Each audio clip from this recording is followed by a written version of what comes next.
Welcome to Mindful Moments. Nourish your mind on the go. This video uses AI narration to present our original book analysis. Today, we're diving into Barbara Ehrenreich's Nickel and Dimed on not getting by in America. It's a fascinating look at what it really takes to survive on minimum wage in America. And Ehrenreich doesn't just analyze data. She goes undercover, taking on a series of low-wage jobs herself. Yeah, it's not just some academic thing. She really immerses herself in all these different worlds, working as a waitress, a maid, a nursing home aide, even a retail worker, to really get a feel for what that life is actually like. And her journey starts in Key West, Florida. You might think a place known for its beaches and that laid-back vibe would be, somewhat affordable, but that's not what she finds at all. No, not really. Right away, the book hits you with the problem of housing insecurity. Even in a tourist spot like Key West, finding a decent place to live that you can actually afford is a huge struggle. Ehrenreich ends up sharing a really cramped trailer with a coworker, and you hear about others living in even worse situations. Motel rooms, cars, you name it. And this housing issue, or really the lack of housing, it follows her everywhere she goes throughout the book. It's crazy how, even with a job, having a safe and stable place to live is just completely out of reach for so many people. And it's not even just the housing. Ehrenreich has to deal with terrible working conditions everywhere she goes, long hours, physically demanding tasks, and often just a complete lack of respect from the people managing her. It really makes you think about how we value or maybe devalue certain types of work in our society. These are jobs that are essential to all of us. The people who clean our homes, prepare our food care for our elderly. Yet they're treated like they're disposable. Their needs and struggles are just ignored. Yeah, and in Key West, Ehrenreich starts out working at a family restaurant, trying to balance the demands of waitressing with trying to find a better place to live. It's clear that even working two jobs, making ends meet, is just incredibly difficult. One of the things that really got to me was how quickly she hits her physical limits. She's a healthy, educated woman, but even she has trouble keeping up with how physically demanding these jobs are, especially the housekeeping work. It makes you realize how unsustainable this whole lifestyle is, especially for people with health problems or disabilities. Oh, for sure. And I was really struck by that constant pressure to be fast, efficient, productive, all while being paid a wage that makes it basically impossible to cover your basic living expenses. It feels like the system is designed to keep people trapped in poverty. It really does. And you always hear about this labor shortage. But it's not that there aren't people willing to work. It's that the wages are just not enough to live on. You can't expect people to work full time and still not be able to afford a decent place to live or food. Yeah, it's a huge disconnect. We hear so much about hard work and personal responsibility. But Ehrenreich shows that even when people put in incredible effort, the system is working against them. If you're trying to make it on minimum wage, it's like an uphill battle the whole way. It is. So then Ehrenreich leaves Key West and heads up to Portland, Maine. And she dives into the world of cleaning services. It's a totally different setting, but the challenges she faces are basically the same. Yeah, and that's where the theme of dehumanization really comes through. Ehrenreich talks about feeling invisible, like she's being treated as a cog in a machine, instead of a human being with needs and aspirations, and reminds you that these are real people. They have families, dreams, anxieties, just like everyone else. Yeah, exactly. And you see it in how the Maids, the company she works for, treats its employees. This constant surveillance, the distrust, the pressure to meet these crazy expectations. It all adds up to this feeling of being powerless and hopeless. It's not even just physical, It takes a mental and emotional toll, too. That constant pressure to perform, the fear of messing up.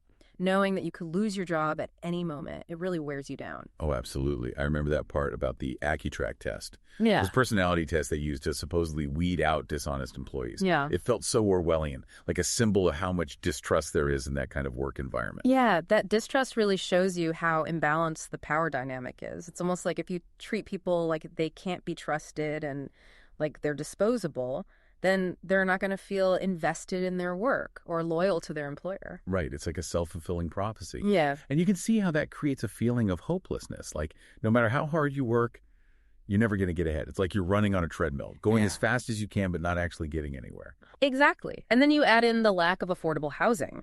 Ehrenreich and her coworkers are constantly struggling to find a place to live.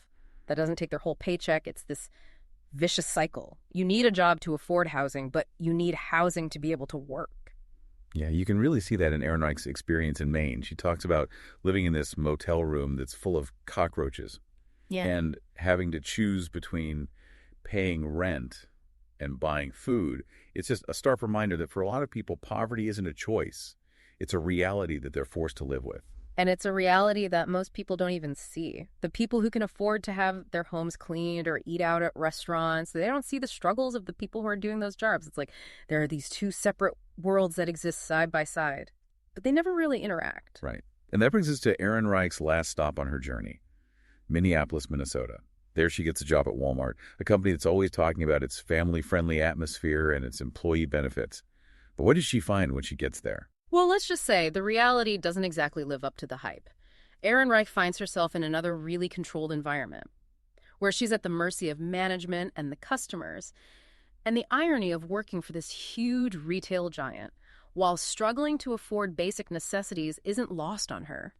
Right, and even though the company talks a lot about teamwork and shared goals, Erin Reich finds a workforce that's mostly isolated and demoralized.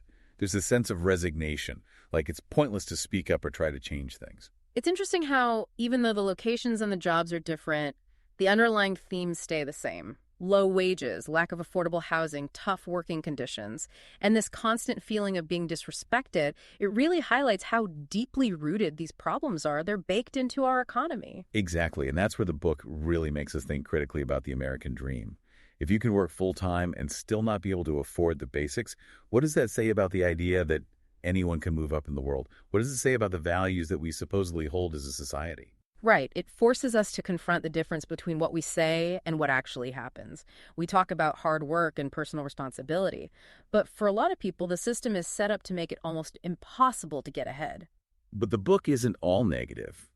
There are some moments of hope sprinkled in. One that really stood out to me was when Erin Reich sees the hotel workers' strike in Minneapolis. Oh, yeah, that's a key scene, because it shows that collective action and solidarity are possible.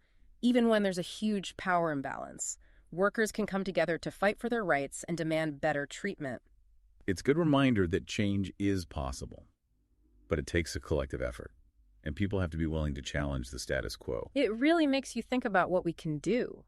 How can we as individuals and as a society make the system fairer for all workers? That's the big question, right?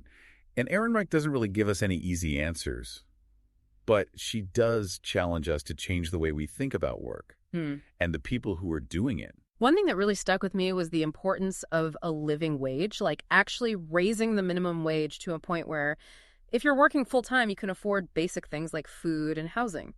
It seems so obvious when you put it like that. But it's been such a struggle to make that happen. And reading Erin Reich's book really drives home how inadequate the current minimum wage is for so many people. It really does. And then the other thing is we have to do something about the lack of affordable housing.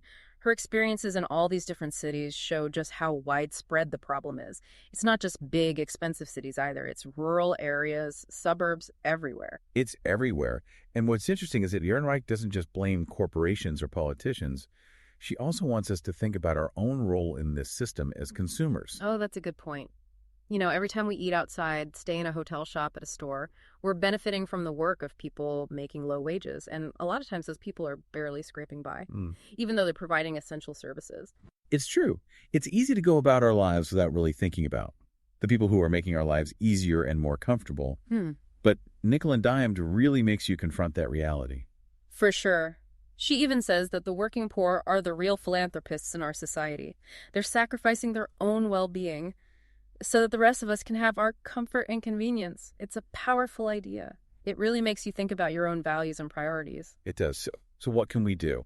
Besides pushing for things like a higher minimum wage and affordable housing, I think we can start by just acknowledging the humanity of low-wage workers, treating them with respect, offering a living wage if we're employers, and just being aware of the challenges they face. Yeah, I agree. It's about recognizing that we're all connected, and that what happens to one part of society affects all of us. So to wrap things up, we highly recommend checking out Nickel and Dimed.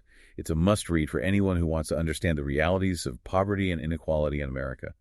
It's a book that will stay with you long after you finish it, and it makes you think differently about the world. Couldn't agree more. And if you're interested in buying the book, there's a link in the description below. And while you're down there, take a second to subscribe to our channel for more deep dives like this one. We also love to hear your thoughts. So leave a comment and let us know what resonated with you. Thanks for joining us on Mindful Moments.